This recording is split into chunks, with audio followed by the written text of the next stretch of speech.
Shalom Bapak Ibu, Saudara yang dikasihi oleh Tuhan Yesus Kristus. Apa kabar semuanya? Saya percaya kita kabar sehat dan baik-baik saja. Selamat hari Minggu buat kita semua. Tuhan Yesus memberkati. Hari ini adalah harinya Tuhan. Mari kita selalu bersorak dan bersukacita. Bersukacitalah dalam pengharapan, sabarlah dalam kesesakan, dan bertekunlah dalam doa. Mari Bapak Ibu, pagi hari ini kita dilayani oleh hambanya Bapak Pendeta Yosua Jab. Kita mempersiapkan hati dan pikiran kita untuk datang beribadah kepada Tuhan. Mari kita bersaat teduh, kita tunduk kepala, kita berdoa. Tuhan Yesus, kami umat-Mu datang menyembah-Mu. Terima kasih ya Tuhan buat penyertaan-Mu dalam hidup kami. Hari ini kami datang beribadah kepada Tuhan, memuji-Mu, meninggikan nama-Mu. Tuhan Yesus, Engkaulah pertolongan hidup kami. Tanpa Tuhan kami tidak mampu melakukan apa-apa. Tuhanlah kekuatan dan perisai kami. Tuhan, berkati hamba-Mu Pendeta Yosua Jab yang menyampaikan kebenaran firman Tuhan bagi kami. Berkati seluruh penata layan yang bertugas pada pagi hari ini. Dan berkati juga kami jemaat-Mu dalam segala pergumulan kami. Kami yang lemah, Tuhan Engkau kuatkan. Kami yang sakit, Tuhan Engkau sembuhkan. Kami yang terikat, Tuhan Engkau lepaskan. Kami yang berbeban berat, mungkin pergumulan hidup, pergumulan ekonomi, pekerjaan, ataupun keluarga. Tuhan, dengan tangan-Mu yang berlobang itu, dan yang penuh kuasa itu, yang menjamah, menolong memulihkan hidup kami. Terima kasih ya Tuhan, buat segala kasih dan rahmat Tuhan yang kami alami. Ampuni kami atas segala dosa dan kesalahan kami. Terpujilah Engkau Bapa. Kami serahkan acara ibadah kami dari awal, pertengahan, hingga akhirnya. Terima kasih ya Tuhan, dalam nama Tuhan Yesus kami berdoa dan mengucap syukur. Haleluya, haleluya. Amin.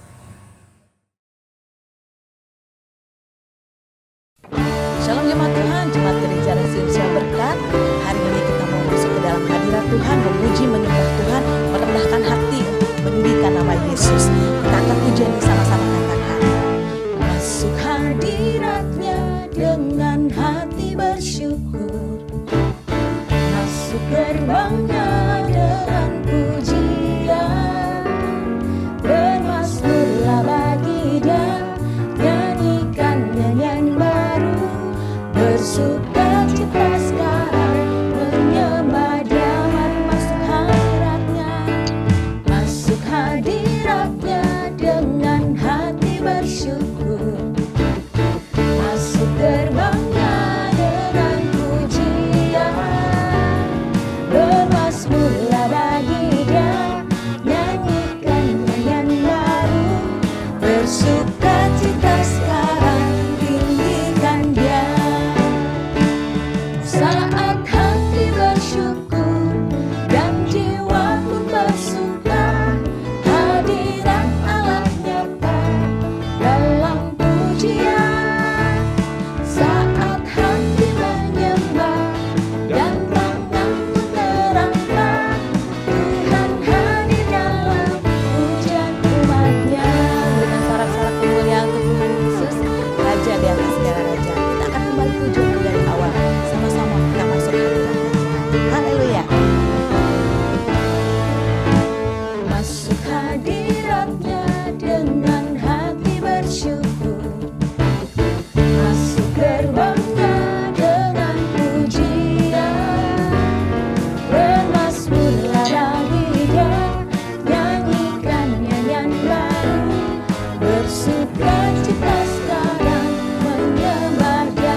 dan jiwaku bersuka.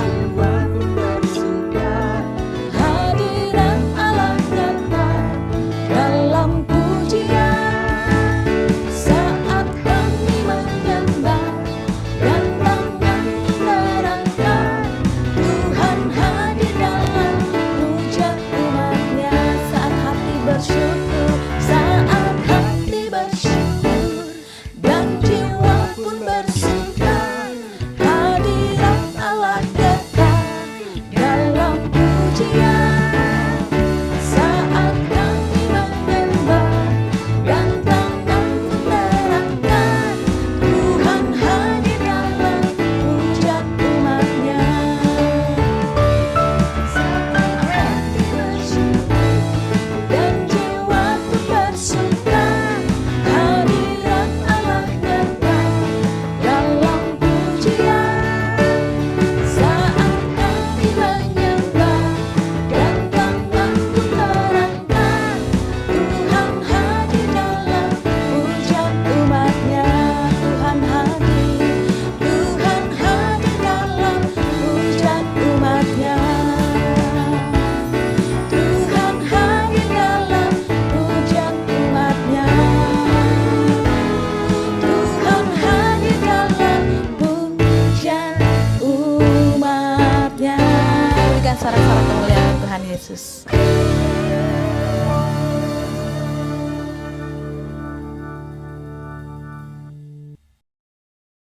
Mari Bapak Ibu, saya mengundang kita bangkit berdiri bersama-sama. Kita mau membaca ayat bertanggapan. Aku hendak bersyukur kepadamu dengan segenap hatiku. Di hadapan para Allah aku akan bermazmur bagimu. Aku hendak sujud ke arah bait-Mu yang kudus dan memuji nama-Mu, oleh karena kasih-Mu dan oleh karena setia-Mu, sebab Kau buat nama-Mu dan janji-Mu melebihi segala sesuatu. Pada hari aku berseru, Engkau pun menjawab aku. Engkau menambah kekuatan dalam jiwaku. Semua raja di bumi akan bersyukur kepadamu, ya Tuhan, sebab mereka mendengar janji dari mulut-Mu. Mereka akan menyanyi tentang jalan-jalan Tuhan, sebab besar kemuliaan Tuhan. Tuhan itu tinggi, namun Ia melihat orang yang hina dan mengenal orang yang sombong dari jauh. Jika aku berada dalam kesesakan, Engkau mempertahankan hidupku. Terhadap amarah musuhku, Engkau mengulurkan tangan-Mu, dan tangan kanan-Mu menyelamatkan aku. Tuhan akan menyelesaikannya bagimu. Ya Tuhan, kasih setiamu untuk selama-lamanya. Janganlah Kau tinggalkan perbuatan tangan-Mu. Amin. Silakan duduk kembali Bapak Ibu.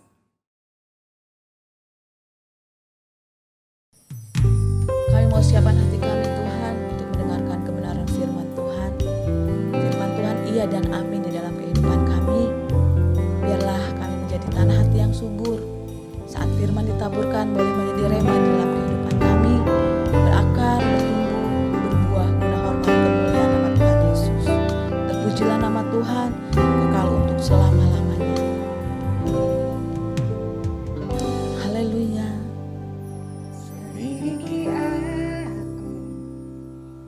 Lihat hatiku, apakah ku sungguh mengasihimu, Yesus.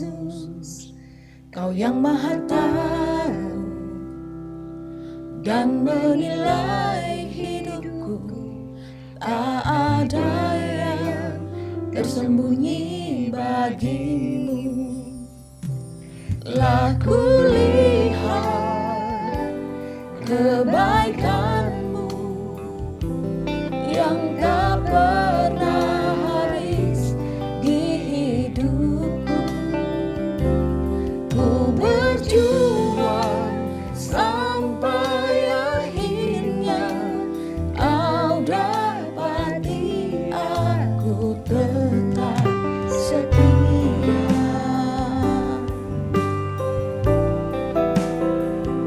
Yesus baik, sangat baik dalam kehidupan kami. kasih Tuhan, selidiki aku, lihat hatiku, apakah ku sungguh mengasihimu, Yesus. Kau yang Maha Tahu dan menilai hidupku, tak ada yang tersembunyi bagimu. Telah kulihat kebaikanmu yang tak pernah habis di hidupku. Ku berjuang sampai akhirnya kau dapati aku tetap setia. Telah kulihat kebaikanmu yang tak pernah habis di hidupku, dan ku berjuang sampai akhir. Berjuang kau Tuhan, dapati aku tetap setia. Telah kulihat kebaikanmu yang tak pernah habis di hidupku, dan ku berjuang sampai akhirnya kau dapati aku tetap setia.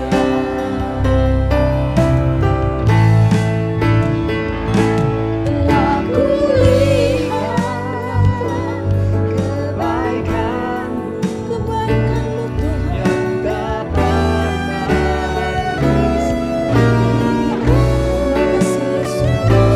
Ku berjuang sampai akhirnya kau dapati aku tetap setia. Kau dapati tetap setia. Kau dapatkan aku tetap setia.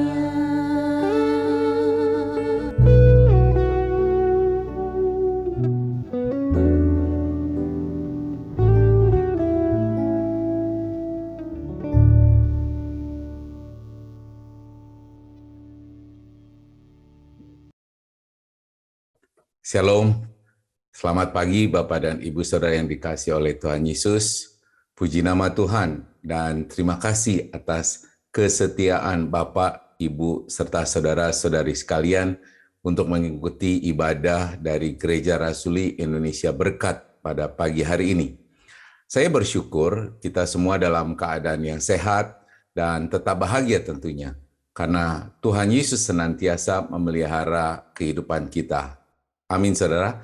Dan tentu kita juga patut bersukacita karena minggu depan kita akan memasuki masa Advent untuk menyambut hari Natal, hari yang penuh sukacita dan tentunya harus menggiatkan kita semua untuk memberitakan kepada dunia bahwa Tuhan Yesus sudah datang untuk menyelamatkan manusia yang berdosa.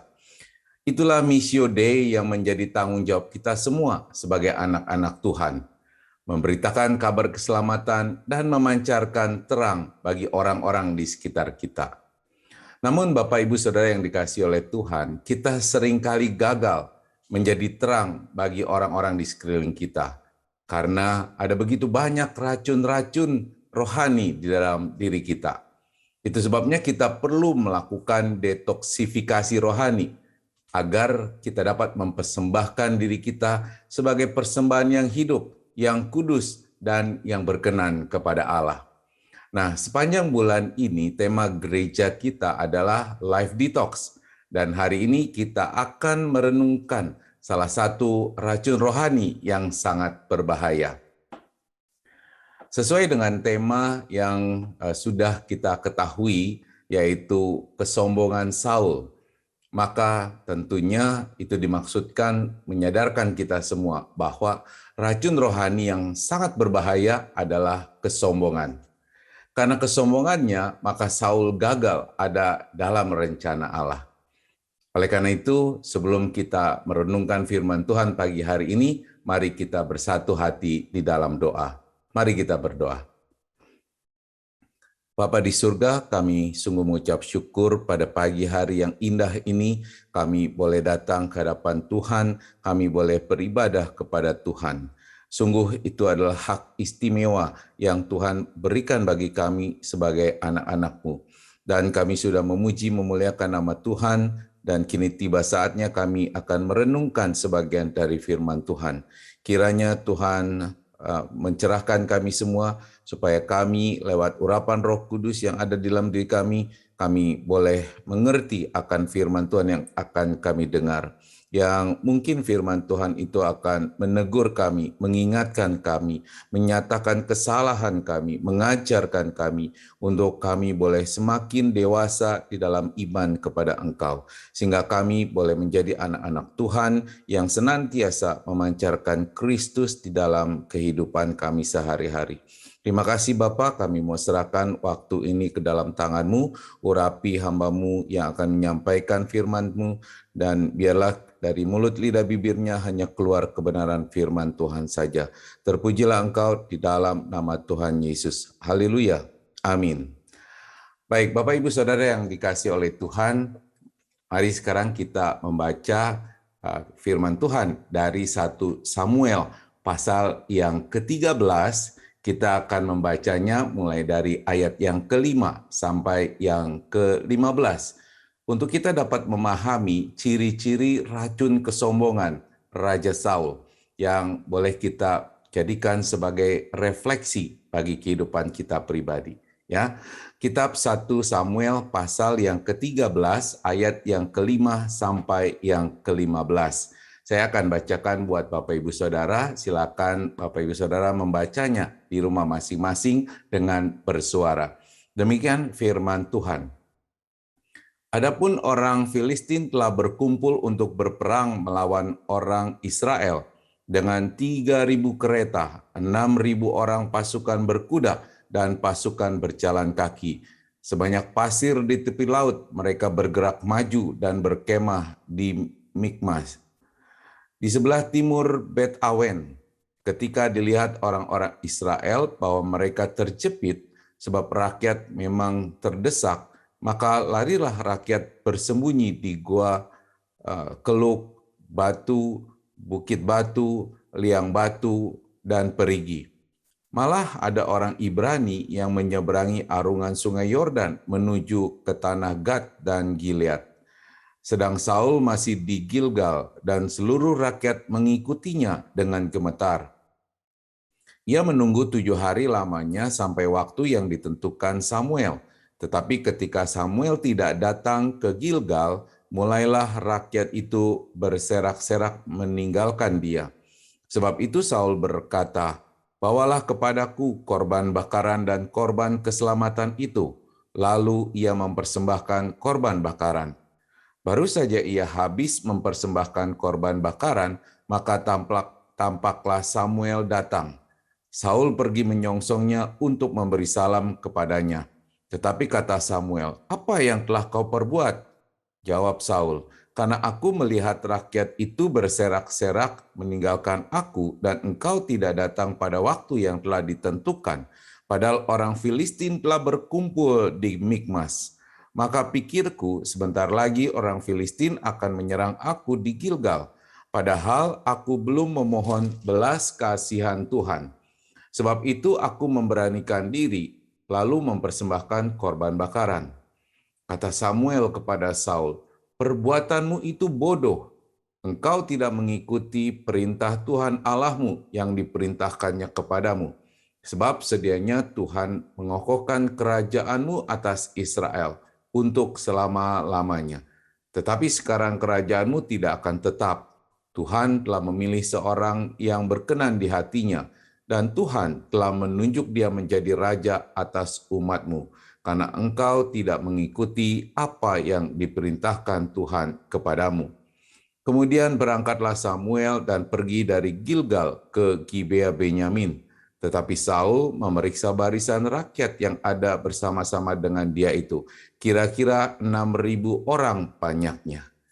Demikian firman Tuhan, Bapak Ibu Saudara. Tuhan Yesus berkata, yang berbahagia ialah kita yang selalu membaca, merenungkan firman Tuhan, dan yang melakukannya di dalam kehidupan kita sehari-hari. Haleluya. Nah, Bapak Ibu Saudara yang dikasihi oleh Tuhan, sebelum Saul menjadi raja, Saul itu adalah orang yang minder sebenarnya. Nah, hal ini terbukti sewaktu Saul ditemui oleh Nabi Samuel untuk diurapi. Maka Saul berkata pada waktu itu, bukankah aku ini seorang suku Benyamin, suku yang terkecil dari antara bangsa Israel, dan bukankah kaumku yang paling hina dari segala kaum suku Benyamin? Ya, itu tercatat di dalam 1 Samuel pasal 9 ayat ke-21, Saudara. Dan ketika pada waktu diadakan suatu undian, Saul terpilih sebagai orang yang ditunjuk oleh Tuhan. Tetapi ia bersembunyi di antara barang-barang. Itu tercatat di dalam 1 Samuel 10 ayat yang ke-22. Nanti saudara baca sendiri. Nah, kedua hal itu sebetulnya menjadi bukti bahwa Saul sebelum ia menjadi raja adalah seorang yang minder. Nah, selain itu Saul juga sebenarnya cukup bijak ketika setelah terpilih menjadi raja, kemudian dia pulang ke rumahnya di Gibea. Ada orang-orang perkasa yang sombong yang bersama dengan dia dalam perjalanan pada waktu itu, disebut di Alkitab sebagai orang-orang Dursila, ya, berkata kepada Saul pada saat itu, "Masakan orang ini dapat menyelamatkan kita?" Mereka menghina dia dan tidak membawa persembahan kepadanya. Tetapi pada waktu itu Saul pura-pura tuli. Nah, itu tercatat di dalam 1 Samuel pasal ke-10 ayat ke-27 ya saudara. Dan ketika Saul berhasil memimpin bangsa Israel menyelamatkan Yabes dengan meraih kemenangan atas bangsa Amon pada waktu itu, bangsa Israel menuntut orang-orang perkasa yang Dursila itu yang telah menghina Raja Saul pada waktu itu untuk dibunuh. Maka Saul menjawab pada saat itu di dalam 1 Samuel pasal yang ke-11 ayat yang ke-13. Saya bacakan buat saudara. 1 Samuel pasal 11 ayat yang ke-13. Tetapi kata Saul, pada hari ini seorang pun tidak boleh dibunuh, sebab pada hari ini Tuhan telah mewujudkan keselamatan kepada Israel. Nah, kedua hal tadi, bahwa Saul ketika dia dihina, dia pura-pura tuli, tidak mau menanggapi, dan kemudian pada waktu dia menang perang, bangsa Israel menuntut orang-orang yang menghina Raja Saul untuk dibunuh, dan Saul mengatakan tidak boleh dibunuh. Itu menunjukkan betapa Saul sebetulnya memiliki hati yang bijak.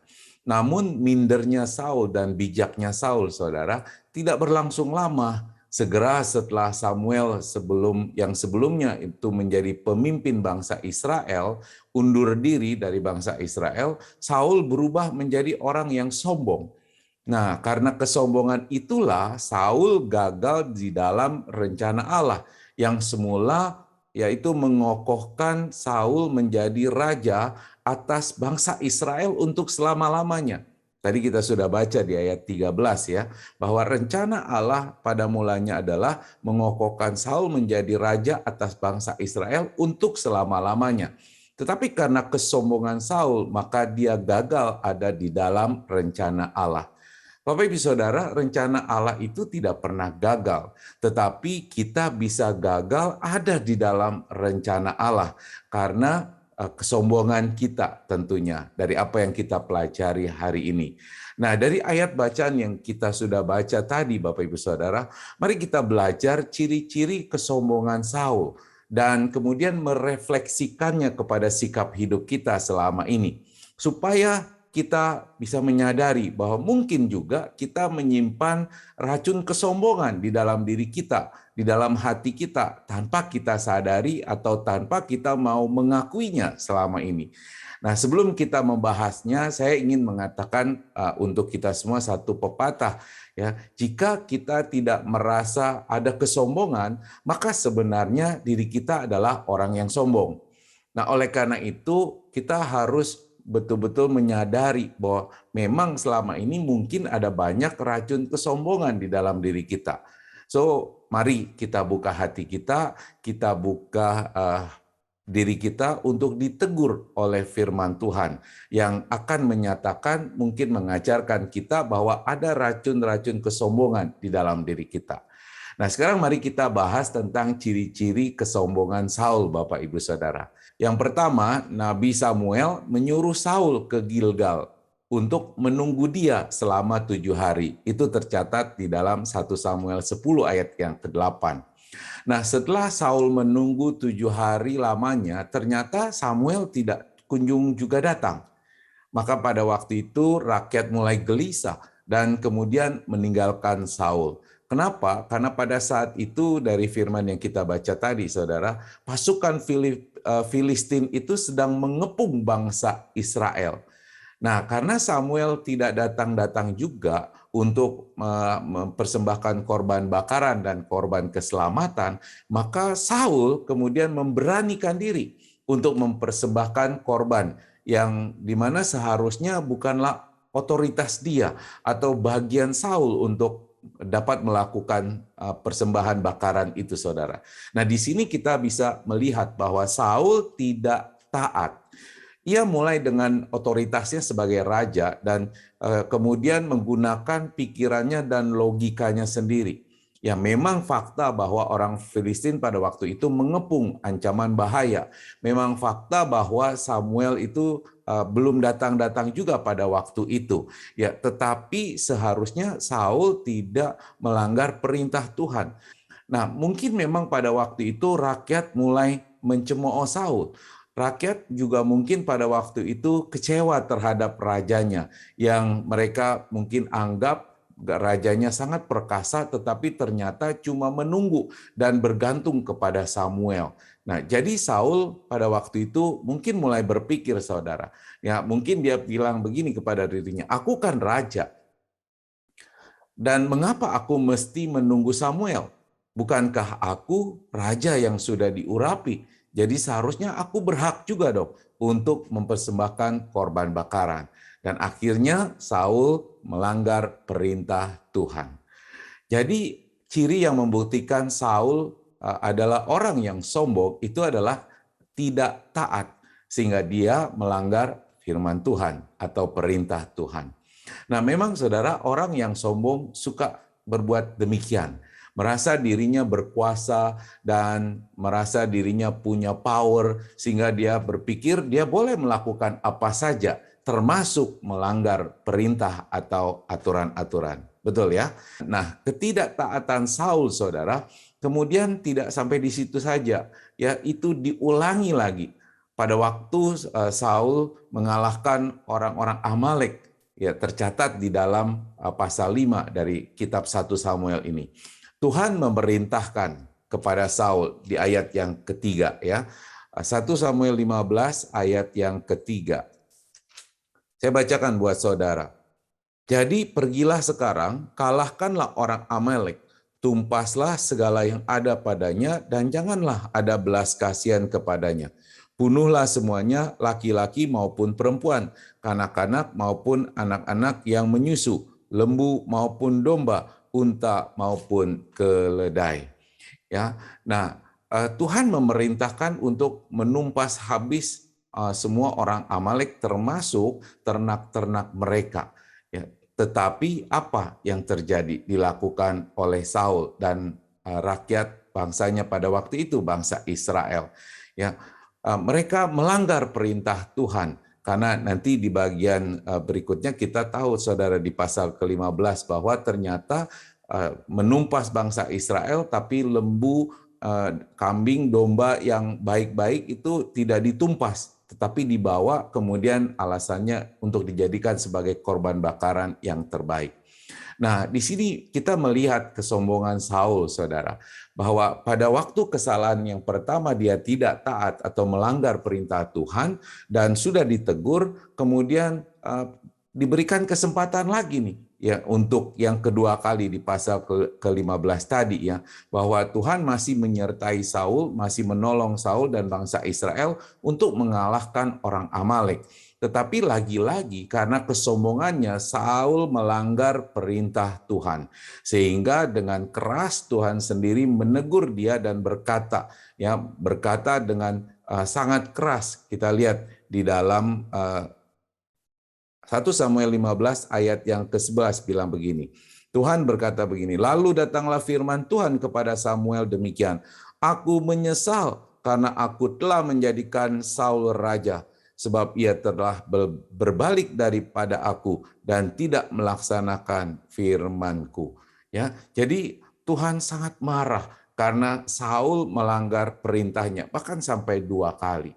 Nah, Bapak Ibu Saudara yang dikasihi oleh Tuhan, tidak taat dan melanggar perintah Tuhan, itulah ciri kesombongan Saul. Jadi ketika kita tidak taat dan melanggar perintah Tuhan, sebenarnya kita adalah orang yang sombong. Jadi sebaliknya, jika kita taat, maka akan menunjukkan kerendahan hati kita sebenarnya. Bukankah Tuhan Yesus sudah memberikan teladan kepada kita semua untuk tidak menjadi sombong, tapi justru memiliki kerendahan hati, ya bahkan merendahkan diri. Dia yang adalah Allah 100%, taat untuk menderita dan pikul salib, bahkan taat sampai mati di atas kayu salib. Untuk apa? Melakukan perintah Bapa di surga, demi untuk menebus dosa manusia yang merupakan ciptaannya sebetulnya, tapi begitu dikasihinya sehingga Tuhan Yesus itu rela, dia merendahkan dirinya menjadi manusia dan mengorbankan dirinya untuk saudara dan saya. Nah, oleh karena itu kita sebagai anak-anak Tuhan janganlah menjadi anak-anak yang sombong. Amin ya Bapak Ibu Saudara. Nah, mungkin di antara pendengar pada pagi hari ini ada anak-anak yang mengikuti. Nah, saya ingin berpesan kepada anak-anak yang saya kasihi di dalam Tuhan Yesus. Kalian juga harus meneladani Yesus yang taat kepada Bapaknya di surga. Kalau kalian mau taat kepada Tuhan, ya berarti juga harus taat sama orang tua. Kalau tidak taat, berarti kalian sombong. Dan kalau kalian jadi anak yang sombong, hal itu bisa saja merusak diri kalian sendiri dan termasuk juga bisa merusak masa depanmu. Nah, itu sebabnya kalau mamamu bilang, adik atau kakak, ayo belajar. Nah, terus kamu jawab, nanti aja mah, ya, lagian udah bisa kok pelajarannya. Ya, mungkin adik-adik atau anak-anak suka begitu ya. Nah, itu sebetulnya menunjukkan kalian itu anak yang sombong. Jangan biarkan kesombongan ada di hatimu, karena itu adalah racun yang sangat berbahaya, yang bisa merusak kehidupanmu, masa depanmu. Nah, apakah kita masih sering melanggar perintah Tuhan? Apakah kita sudah taat kepada Tuhan? Jika belum, berarti masih ada kesombongan di hati kita. Oleh karena itu, mari kita berusaha mendetoksifikasi rohani kita. Dengan apa? Berusaha taat kepada perintah Tuhan dan atau firman Tuhan. Amin ya saudara.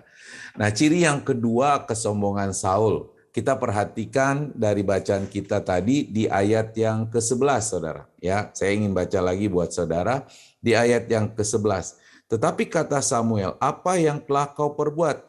Jawab Saul, karena aku melihat rakyat itu berserak-serak meninggalkan aku dan engkau tidak datang pada waktu yang telah ditentukan, padahal orang Filistin telah berkumpul di Mikmas. Nah, dari ayat ini kita bisa melihat ada ciri yang kedua dari kesombongan Saul pada waktu itu, saudara. Yaitu apa kesombongannya? Dia menyalahkan Samuel. Dia juga menyalahkan situasi yang genting pada waktu itu, di mana rakyat berserak-serak. Samuel tidak datang-datang untuk mempersembahkan korban bakaran sebagai satu tanda untuk meminta atau memohon pertolongan Tuhan.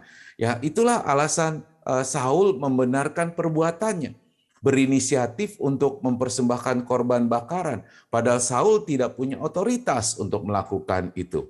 Menyalahkan keadaan, menyalahkan orang lain untuk membenarkan perbuatan yang tidak patut dilakukan, itu adalah ciri kesombongan. Ya, saya ulang Bapak Ibu Saudara, menyalahkan keadaan, menyalahkan orang lain untuk membenarkan perbuatan yang tidak patut dilakukan atau perbuatan-perbuatan yang salah atau berdosa, itu adalah ciri kesombongan. Dan hal itu rupanya Saudara diulangi lagi oleh Saul.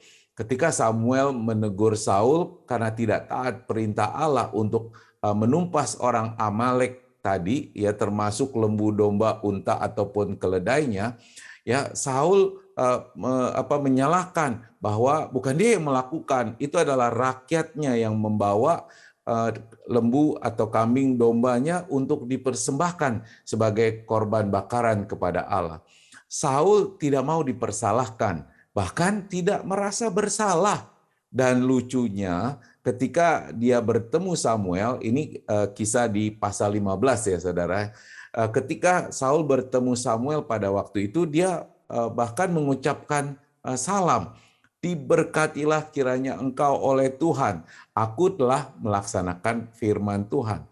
Saudara bisa bayangkan, Saul sama sekali tidak merasa bersalah, sama sekali tidak melanggar perintah Tuhan. Ya, bahkan dia katakan, aku telah melaksanakan firman Tuhan. Maka dia menyalami Samuel dengan berkata, diberkatilah kiranya engkau. Ya, ini sesuatu yang menunjukkan kesombongan, tidak merasa bersalah, justru menyalahkan situasi, keadaan, menyalahkan orang lain. Ini adalah ciri-ciri kesombongan Saul, Saudara.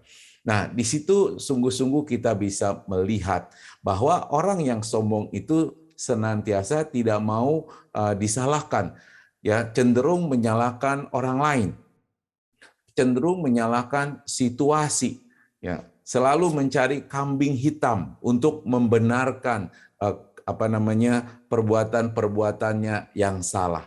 Padahal seharusnya kan Saul pada waktu itu adalah pemimpin bangsa Israel.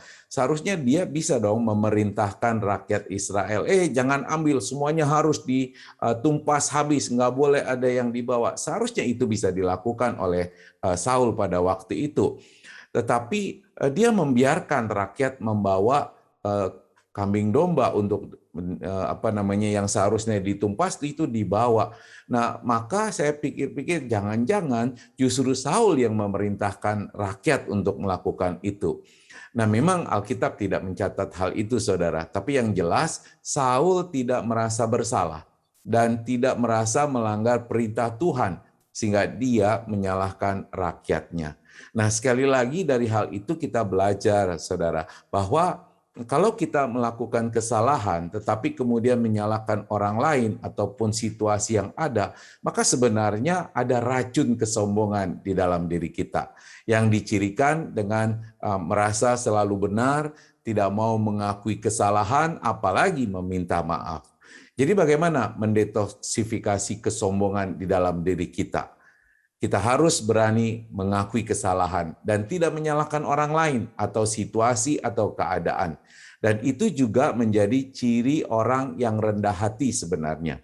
Kalau kita buat salah pada orang lain, maka kita harus berani minta maaf dan berani untuk mengakui kesalahan kita. Jika kita tidak mau meminta maaf dan tidak mengakui kesalahan, berarti ada kesombongan. Ya, nah kalau ada orang berbuat salah kepada kita, ya harus diampuni. Itu kan kata firman Tuhan. Jika tidak mau mengampuni, berarti kita juga ada kesombongan. Nah, anak-anak yang dikasih oleh Tuhan Yesus yang mendengarkan ibadah pagi hari ini, maka kalau kalian bertengkar sama adik atau kakak, jangan saling menyalahkan, karena itu adalah racun kesombongan sebetulnya. Harus saling mengalah, karena itu akan menunjukkan kerendahan hati. Kalau adik-adik atau kakak kita salah, ya harus dimaafkan, ya harus mau memaafkan. Karena kalau tidak mau memaafkan, tadi sudah dikatakan berarti kita sombong. Ya, harus juga berani minta maaf kalau salah. Itu artinya kita menunjukkan kerendahan hati kita. Nah, bahkan sebenarnya Alkitab mengajarkan kalau perlu kita tuh seperti Tuhan Yesus yang sekalipun tidak bersalah tetapi mau menanggung kesalahan orang-orang yang berdosa.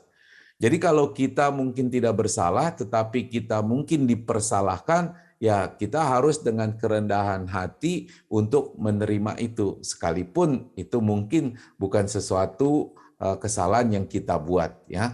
Dan Alkitab mencatat bahwa Tuhan Yesus sendiri telah memikul dosa kita di dalam tubuhnya, di atas kayu salib, supaya kita yang telah mati terhadap dosa hidup untuk kebenaran.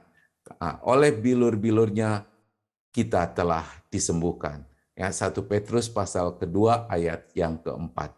Nah, oleh karena itu Bapak Ibu Saudara yang dikasihi oleh Tuhan, kita harus berusaha mendetoksifikasi kesombongan di dalam diri kita dengan berani mengakui kesalahan, ya, berani meminta maaf dan berani untuk memberi maaf atau memaafkan.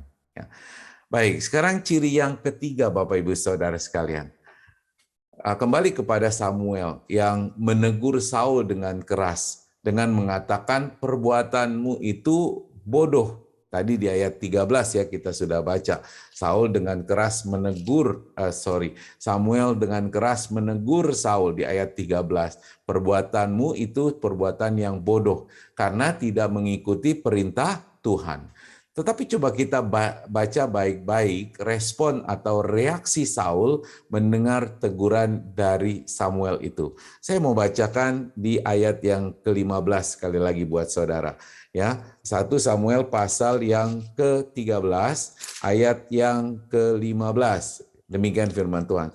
Kemudian berangkatlah Samuel dan pergi dari Gilgal ke Gibea Benyamin. Jadi setelah memberikan teguran kepada Saul, kemudian Samuel meninggalkan Gilgal, ya. Tetapi setelah Samuel pergi ini dikatakan, tetapi Saul memeriksa barisan rakyat yang ada bersama-sama dengan dia itu, kira-kira 600 orang banyaknya.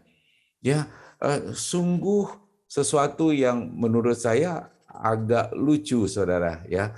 Orang seharusnya kan ya kalau sudah dapat teguran harusnya dia menyadari dong ya akan kesalahannya, mungkin menyesali akan kesalahannya, dan tentu ketika Samuel pergi ya mungkin masih ada penyesalan yang tersisa. Tetapi beda dengan Saul. Setelah Samuel pergi ya setelah menegur dia, maka yang dia lakukan itu adalah justru dia memeriksa barisan rakyat yang ada bersama dengan dia pada waktu itu. Kira-kira ada 600 orang. Nah, saya membayangkan begini, orang udah salah kemudian ditegur, tapi justru dia mengecek kekuatan dia. Seakan-akan dia berkata gini, tegurannya bukan apa-apa, saya masih punya kekuatan kok, saya masih ada 600 rakyat kok yang bersama dengan saya. Ya, jadi Saul sebetulnya bermegah diri dengan apa yang dia miliki pada waktu itu, yaitu 600 orang yang mengikutinya. Teguran Samuel dianggap sebagai angin lalu. Peringatan bahwa kerajaannya tidak akan tetap itu diabaikan. Bahkan pemberitahuan bahwa Tuhan sudah memilih orang lain yang lebih berkenan tidak menjadikan Saul sadar akan kesalahannya, apalagi menyesalinya dan kemudian bertobat. Saul begitu sombong, saudara, karena mengabaikan teguran, tidak menyesali kesalahan, dan tidak ada keinginan untuk bertobat. Nah, Bapak Ibu Saudara yang dikasih oleh Tuhan, orang sombong memang tidak suka ditegur, betul ya? Tidak suka dikritik. Bahkan kadangkala dia tahu dia salah, tapi dia tidak mau menyadarinya, tidak mau mengakuinya, apalagi menyesali kesalahannya, sehingga dia tidak juga mau bertobat. Nah, oleh karena itu, jika kita yang mungkin ada melakukan perbuatan yang berdosa, tetapi kita tidak mau mengakuinya dan terus saja hidup dalam keberdosaan kita, maka itu sebenarnya menunjukkan kita punya racun kesombongan di dalam diri kita. Nah, Tuhan Yesus sendiri mengecam orang-orang yang sombong. Kita ambil contoh aja saudara, orang-orang Farisi. Ya, kita tahu bahwa Tuhan Yesus sangat mengecam orang-orang yang Farisi itu, atau dengan kata lain mengkritik mereka. Kenapa? Karena mereka suka memamerkan ya bahwa mereka orang yang sangat suci, sangat saleh, tapi perbuatan mereka tidak sepadan dengan apa yang mereka ajarkan ya, saudara. Nah, kita tahu bahwa orang-orang Farisi itu memang orang-orang yang sombong, ya, yang sangat ahli dalam hukum Taurat dan merasa selalu benar, tetapi tidak mau melakukannya. Jadi sekali lagi kita harus ingat bahwa kalau ada orang mungkin menegur kita, mengkritik kita, kemudian kita menjadi marah, maka sebenarnya kita adalah orang-orang yang sombong. Ya, nah anak-anak yang dikasih oleh Tuhan, yang disayang oleh Tuhan Yesus, kalau papa menegur atau adik, kakak mengkritik kamu, jangan marah, jangan tersinggung, supaya kamu tidak jadi orang yang sombong. Kita harus jadikan teguran dan kritikan yang kita terima itu sebagai apa? Sebagai satu didikan untuk membuat kita menjadi lebih baik lagi. Amin ya. Nah, oleh karena itu sekali lagi kita harus mendetoksifikasi kesombongan kita di dalam diri kita itu. Periksa dan koreksi diri kita lewat apa? Teguran dan kritikan yang kita terima dengan penuh kerendahan hati. Oke, sekarang ciri yang keempat, saudara, yang terakhir, ya, yang terakhir.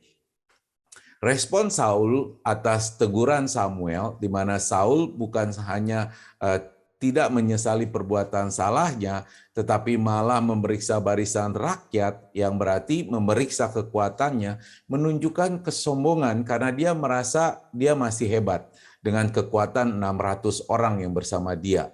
Saul begitu memegahkan diri. Dan seakan-akan dia mau memamerkan kekuatannya, aku masih punya rakyat kok yang begitu banyak. Ya, bahkan yang lebih celaka lagi di dalam 1 Samuel pasal yang ke-15 ayat yang ke-12, saya bacakan buat saudara ya, 1 Samuel 15 ayat yang ke-12, ini Saul melakukan sesuatu yang menunjukkan betul-betul kesombongan dirinya. Apa yang dilakukan? Lalu Samuel bangun pagi-pagi untuk bertemu dengan Saul. Jadi Samuel sudah kembali mengunjungi Saul nih ya. Dan tetapi diberitahukan kepada Samuel demikian. Saul telah ke Karmel tadi dan telah didirikannya baginya suatu tanda peringatan. Kemudian ia balik dan mengambil jurusan ke Gilgal.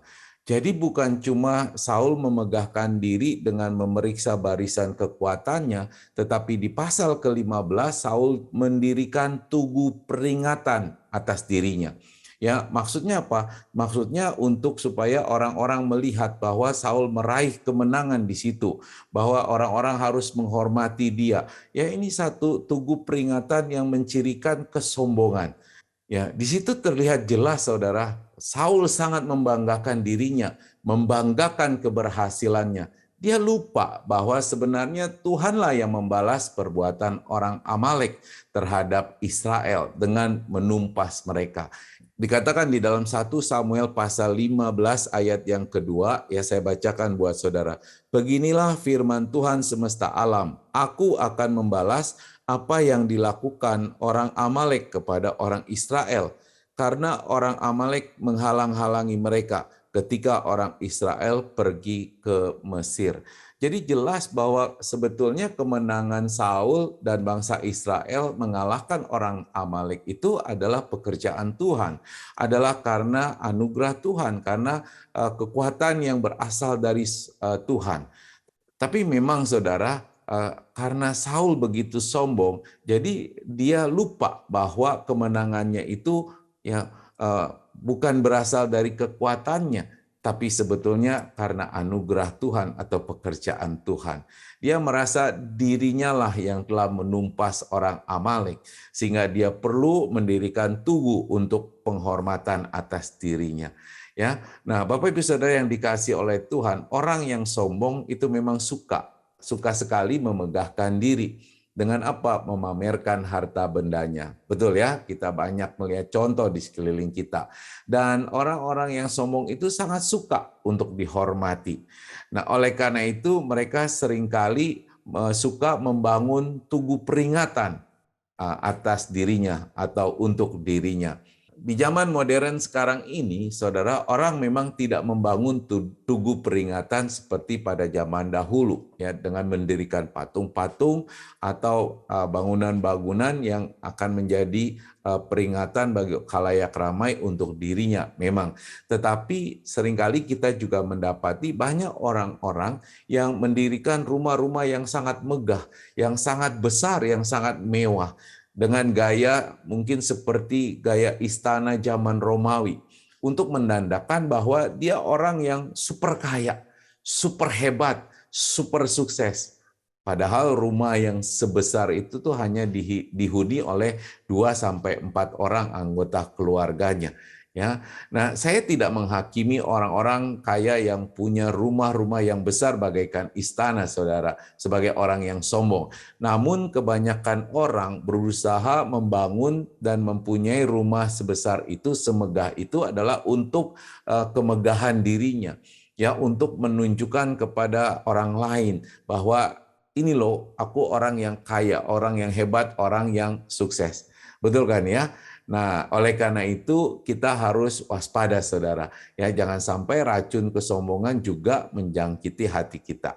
Nah, buat anak-anak yang terkasih di dalam Tuhan Yesus, kalau kalian tidak mau jadi orang yang sombong, jangan suka pamer.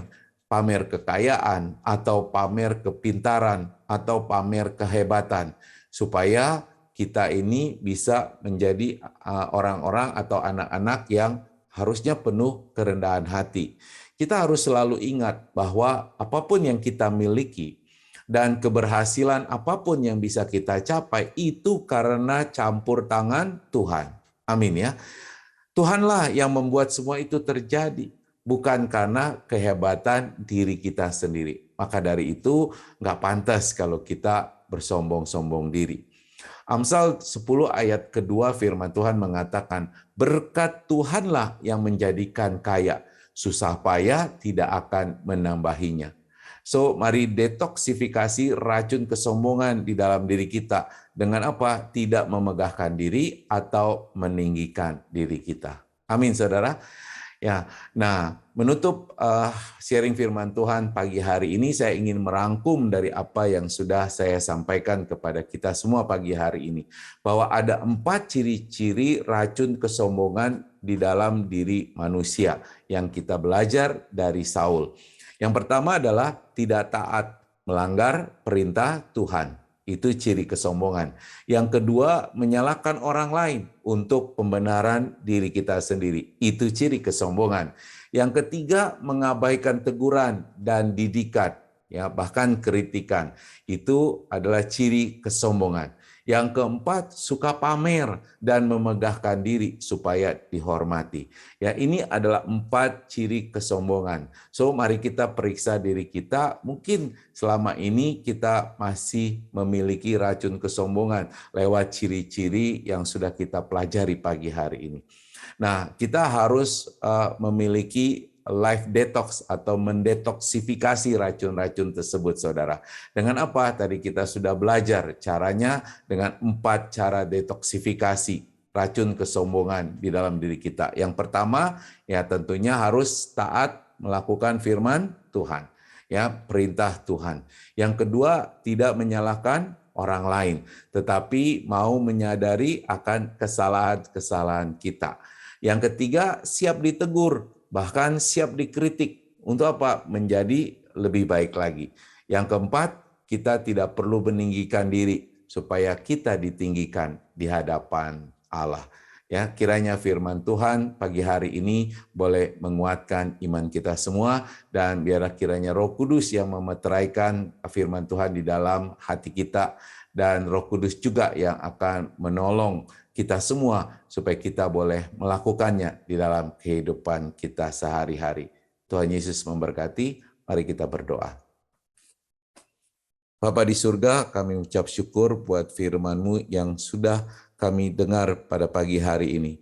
Sungguh Tuhan, jika kami mau memeriksa hati kami lebih dalam dan memeriksa kehidupan kami, baik lewat sikap hidup kami maupun pikiran kami, hati kami, seringkali kami tidak sadar bahwa kami sudah terjebak di dalam kesombongan.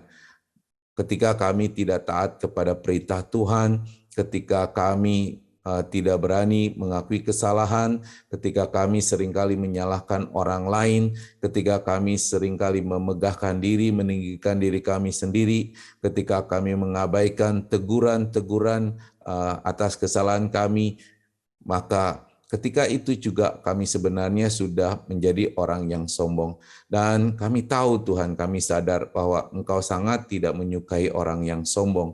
Oleh karena itu ajar kami Tuhan lewat kebenaran firman-Mu yang sudah kami dengar, supaya kami boleh kemudian memperbaiki kehidupan kami, mendetoksifikasi racun yang ada di dalam hati kami. Bimbing kami terus Tuhan, ajar kami terus Tuhan, bentuk kami terus Tuhan, supaya kami boleh semakin hari makin menyerupai Kristus, memancarkan Kristus di dalam kehidupan kami. Kami boleh berkarakter seperti Kristus dengan melakukan detoksifikasi racun rohani yang ada di dalam diri kami. Terima kasih ya Bapa, kami berdoa dan mengucap syukur di dalam nama Tuhan Yesus. Haleluya. Amin. Kami mengucapkan terima kasih kepada Bapak Pendeta Yosua Jab yang sudah menyampaikan kebenaran firman Tuhan. Kami sangat terberkati. Terima kasih Pak, Tuhan Yesus memberkati. Mari jemaat Tuhan, saya mengundang kita bangkit berdiri bersama-sama. Kita bersama-sama mengikrarkan pengakuan iman rasuli. Aku percaya kepada Allah, Bapa yang Maha Kuasa, Halik langit dan bumi, dan kepada Yesus Kristus anaknya yang tunggal Tuhan kita, yang dikandung daripada Roh Kudus, lahir dari anak darah Maria, yang menderita sengsara di bawah pemerintahan Pontius Pilatus, disalibkan, mati dan dikuburkan, turun ke dalam kerajaan maut. Pada hari yang ketiga, bangkit pula dari antara orang mati, naik ke surga, duduk di sebelah kanan Allah, Bapa yang Maha Kuasa, dan akan datang dari sana untuk menghakimi orang yang hidup dan yang mati. Aku percaya kepada Roh Kudus, gereja yang kudus dan am, persekutuan orang kudus, pengampunan dosa, kebangkitan orang yang mati, dan hidup yang kekal. Amin. Dipersilahkan duduk kembali Bapak Ibu. Tiba saatnya kita memberi persembahan kita.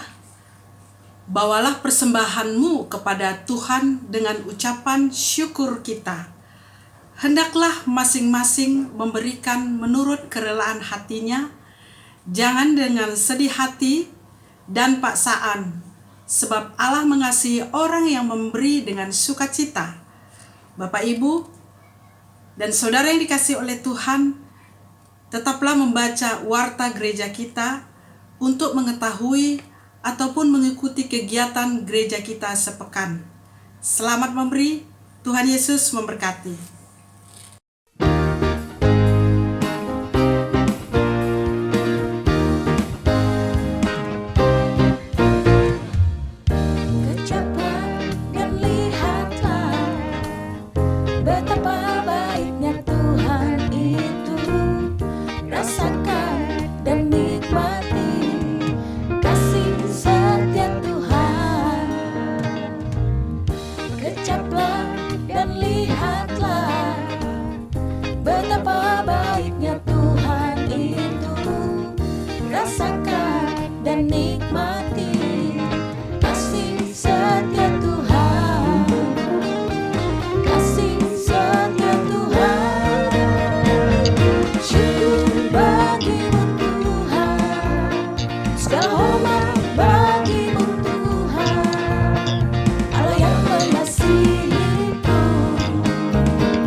Allah yang memelihara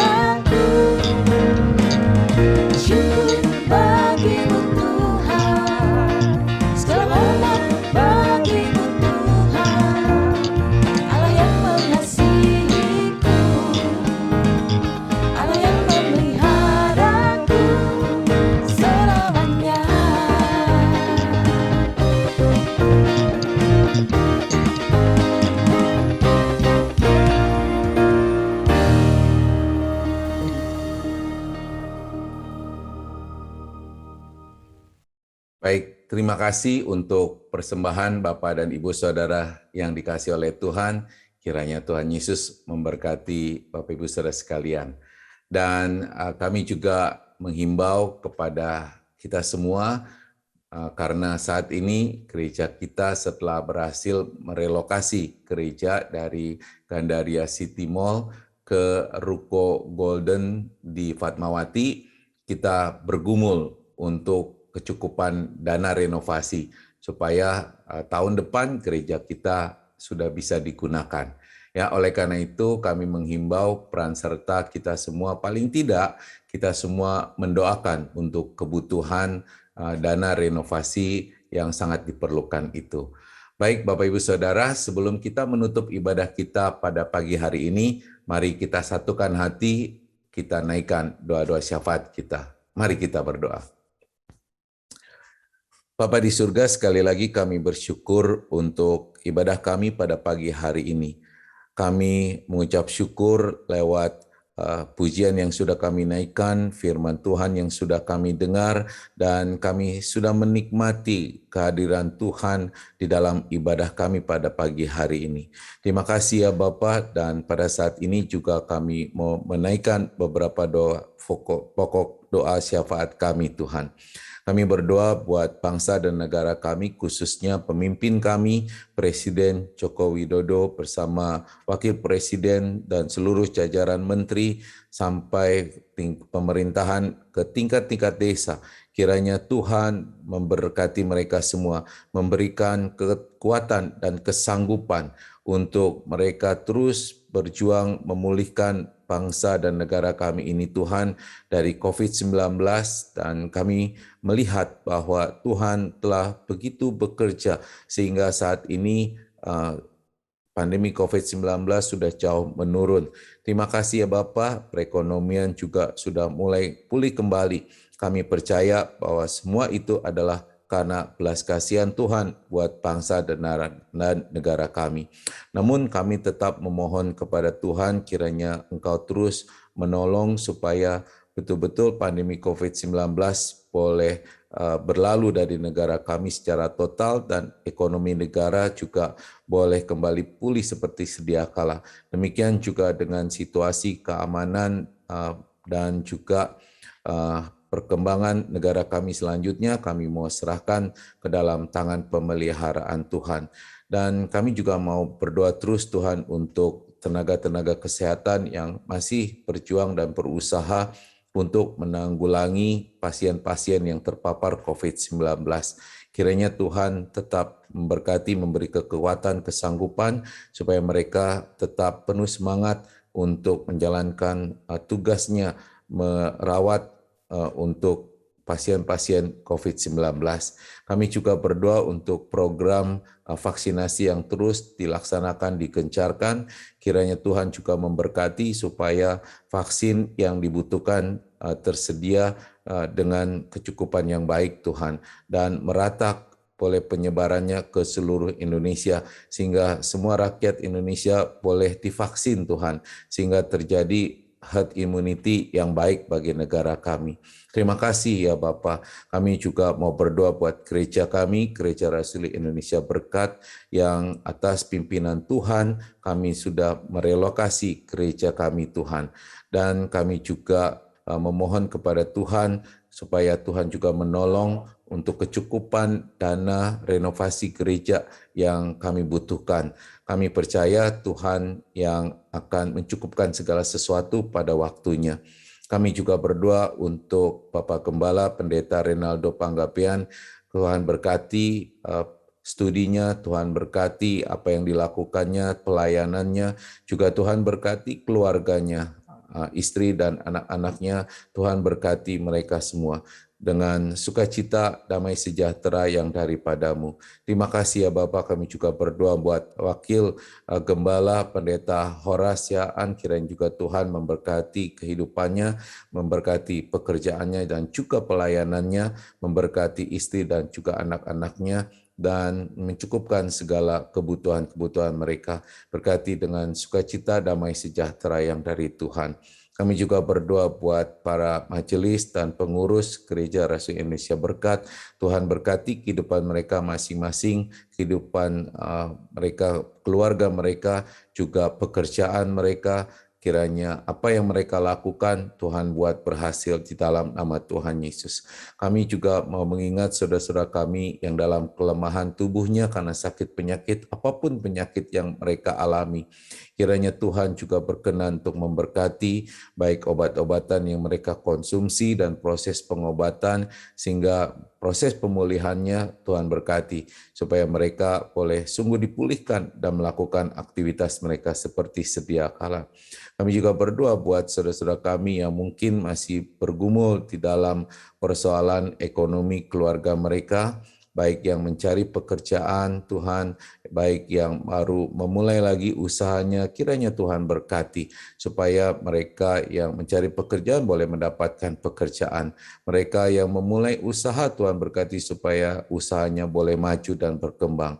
Terima kasih ya Bapa, kami juga mau berdoa buat saudara-saudara kami yang berbahagia merayakan ulang tahun di minggu ini, kiranya Tuhan yang memberkati kehidupan mereka, Tuhan tambah-tambahkan berkat-berkat buat mereka, dan biar kiranya mereka juga boleh semakin mencintai Tuhan dengan iman yang semakin teguh, semakin dewasa. Terima kasih ya Bapa, inilah doa-doa kami yang kami naikkan di dalam nama Tuhan Yesus yang sudah mengajarkan kami berdoa. Bapa kami yang di surga, dikuduskanlah namamu, datanglah kerajaan-Mu, jadilah kehendak-Mu di bumi seperti di surga. Berikanlah kami pada hari ini makanan kami yang secukupnya, dan ampunilah kami akan kesalahan kami, seperti kami juga mengampuni orang yang bersalah kepada kami. Dan janganlah membawa kami ke dalam pencobaan, tetapi lepaskanlah kami daripada yang jahat, karena Engkaulah yang empunya kerajaan dan kuasa dan kemuliaan sampai selama-lamanya. Haleluya. Amin. Baik, saya undang Bapak Ibu Saudara untuk bangkit berdiri, dan jika tidak memungkinkan, boleh Saudara ambil sikap duduk yang tegap sempurna. Dengarkanlah firman Tuhan yang menjadi pedoman kehidupanmu. 1 Yohanes pasal yang ketiga, ayat kedua sampai ketiga, firman Tuhan katakan, Saudara-saudaraku yang kekasih, sekarang kita adalah anak-anak Allah, tetapi belum nyata apa keadaan kita kelak.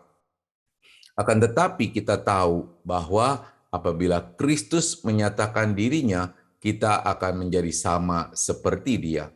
Sebab kita akan melihat Dia dalam keadaan yang sebenarnya. Setiap orang yang menaruh pengharapan itu kepadanya menyucikan diri, sama seperti Dia yang adalah suci. So, mari kita terus berusaha mendetoksifikasi racun-racun rohani yang ada di dalam diri kita. Ya, Bapak Ibu Saudara yang dikasihi oleh Tuhan, kembalilah dalam kehidupanmu sehari-hari, jadilah terang dan garam bagi orang-orang di sekelilingmu, supaya nama Tuhan dimuliakan. Sekarang mari angkat kedua tanganmu, tengadahkan wajahmu, ya, buka hati dan pikiranmu, terima dan aminkan berkat yang datang dari Tuhan. Tuhan memberkati engkau dan melindungi engkau. Tuhan menyertai engkau dengan wajah-Nya dan memberi engkau kasih karunia. Tuhan menghadapkan wajah-Nya kepadamu dan memberi engkau damai sejahtera. Di dalam kasih Allah Bapa dan kasih Tuhan Yesus Kristus dan penyertaan serta pertolongan dari Roh Kudus yang kiranya menyertai kamu sekalian, mulai dari sekarang sampai Tuhan datang yang kedua kalinya, bahkan sampai selama-lamanya. Mari yang sudah diberkati Tuhan sama-sama katakan, amin. Terima kasih.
memberkati.